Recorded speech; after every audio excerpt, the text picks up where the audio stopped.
balok dan satu kolom adalah portal sederhana yang tersusun dari satu elemen horizontal sebagai balok dan satu elemen vertikal sebagai kolom yang saling terhubung membentuk satu rangka, di mana balok berfungsi menyalurkan beban ke kolom dan kolom berfungsi menyalurkan beban tersebut ke tanah melalui tumpuan.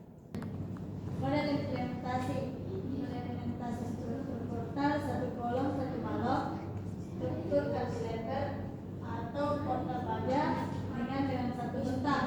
Umumnya ditemukan pada aplikasi yang membutuhkan ruang terbuka lebar tanpa kolom penyangga di bagian tengah, seperti kanopi atau atap teras.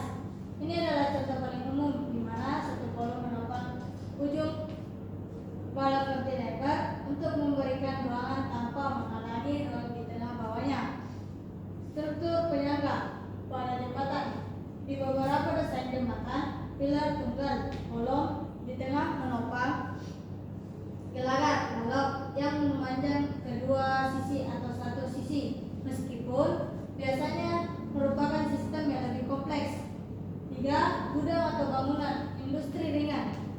Dalam beberapa kasus, struktur portal baja ringan dapat dirancang dengan bentang tunggal yang ditopang oleh satu baris kolom sepanjang tepi untuk memaksimalkan ruang interior. Baiklah, kita akan memasuki contoh soal. Portal statis tertentu dengan balok dan satu kolom dibebani dengan beban M di titik B, seperti pada gambar. Hitunglah dan gambarkan gaya-gaya dalamnya. Sebelum menghitung reaksi perletakan, kita asumsikan terlebih dahulu tumpuan ini.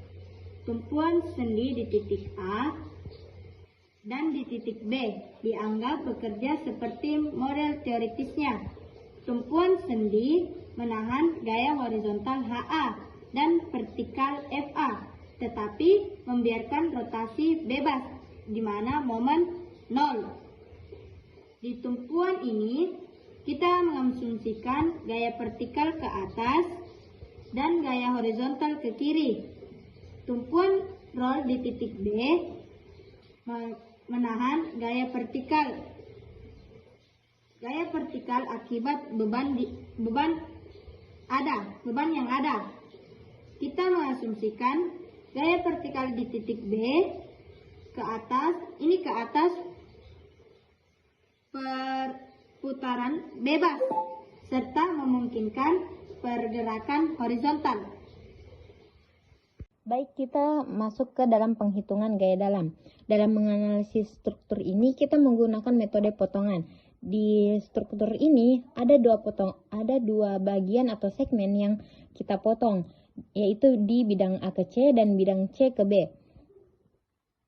Untuk bidang A ke C, kita meninjau potongan dari tumpuan titik A atau dari potongan dari titik A atau tumpuan ke arah C dengan rentang jarak itu 0 lebih kecil X lebih kecil sama dengan L. Kita membuat potongan hayal pada jarak X untuk melihat gaya-gaya dalam yang bekerja guna menjaga keseimbangan statis pada potongan tersebut. Kemudian untuk penghitungan atau analisis gaya-gaya dalam, di mana gaya normal atau NaC sama dengan VA, di mana nilai VA itu sama dengan min 2. Gaya normal bekerja sejajar dengan sumbu batang karena terdapat reaksi tumpuan vertikal atau VA yang arahnya itu menekan batang ke arah dalam, maka muncul gaya normal sebesar min 2. Tanda negatif ini menunjukkan bahwa batang itu dalam kondisi tekan. Kemudian gaya lintang itu QAC sama dengan 0. Gaya lintang adalah gaya yang bekerja tegak lurus atau perpendikular terhadap sumbu batang. Pada segmen A ke C ini, reaksi VA bekerja sejajar batang dan tidak ada gaya horizontal yang memotong batang secara melintang sehingga nilai gesernya itu sama dengan 0. Kemudian di gaya momennya MAC sama dengan 0.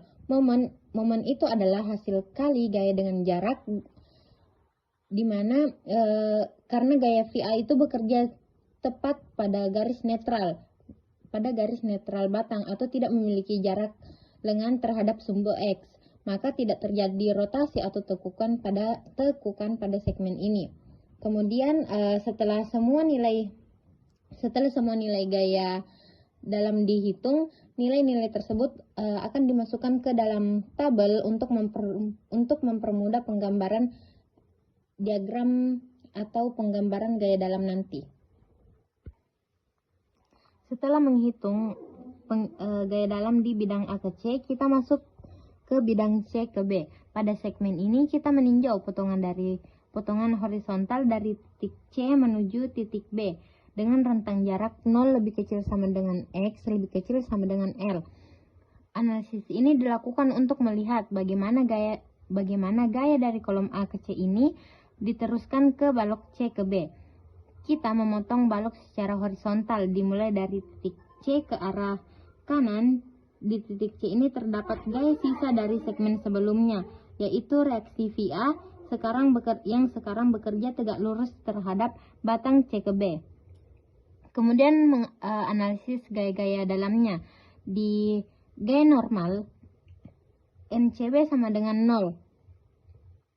Gaya normal adalah gaya yang bekerja sejajar dengan sumbu batang, karena pada titik C ini tidak ada gaya horizontal atau reaksi atau beban luar yang mendorong atau menarik balok C ke B, maka nilai gaya aksial atau gaya normalnya itu sama dengan 0.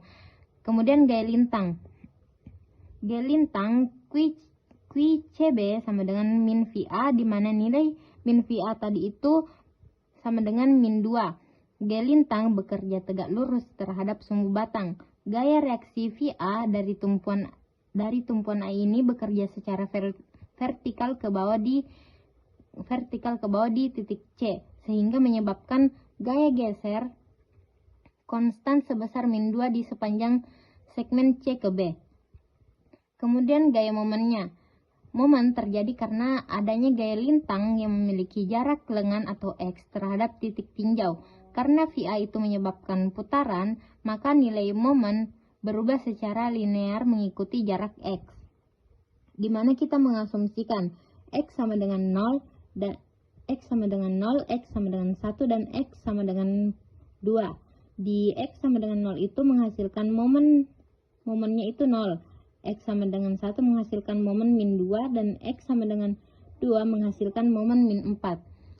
Data hasil hitungan kemudian dimasukkan ke dalam tabel atau diagram ini untuk mempermudah dalam penggambaran gaya dalam nanti. Setelah penghitungan gaya dalam tadi, kita masuk ke penggambaran gaya dalam. Setelah angka-angka di tabel atau diagram tadi lengkap, langkah terakhir adalah memindahkannya ke dalam gambar struktur. Kita mulai dari momen karena ini yang paling menentukan visualisasi tekukan batang. Pada batang A ke C ini, karena hitungannya atau hasil dari perhitungan tadi itu sama dengan 0, maka kita tidak menarik garis apapun. Batang tetap berupa garis lurus yang bersih. Pada batang C ke B ini, di titik C nilainya 0, tapi di titik B itu melonjak ke min 4 karena fungsinya linear atau 2 kali. Kita tarik garis miring dari 0 langsung ke 4. Mungkin ada yang bertanya, kenapa arsirannya itu segitiga? Jawabannya karena beban reaksinya itu terpusat di ujung. Semakin jauh dari titik C, lengan bebannya itu akan makin panjang, sehingga efek tekukannya itu makin besar di ujung B. Kemudian di diagram atau penggambaran gaya lintangnya, pada batang A ke C ini nilainya itu sama dengan 0, jadi tidak ada gambar diagram di kolom vertikal. Pada batang C ke B kita punya nilai konstan min 2, artinya dari titik C sampai B itu gayanya sama rata. Untuk penggambarannya kita menarik garis keluar batang setinggi 2 satuan atau 2 kN, lalu tarik garis lurus mendatar sampai dari C ini menuju ke ujung B sehingga membentuk kotak atau persegi panjang. Ini menandakan beban gesernya setia atau konstan atau tidak berubah di sepanjang batang tersebut. Kemudian penggambaran gaya normal. pada batang C ke B ini nilainya 0. Jadi batang horizontalnya itu dibiarkan kosong. Pada batang A ke C kita mempunyai nilai min 2. Karena ini gaya tekan atau negatif, kita buat diagram di sepanjang kolom vertikal saja. Kita membuat kotak di samping batang A ke C ini atau di bagian kirinya dari bawah sampai atas. Ini menunjukkan bahwa seluruh bagian kolom tersebut sedang memikul beban tekan yang sama besar dari atas sampai ke tumpuan bawah. Dari ketiga gambar ini terdapat arsiran yang fungsinya itu untuk mempertegas area mana yang terkena gaya tersebut agar mudah dibaca oleh orang lain.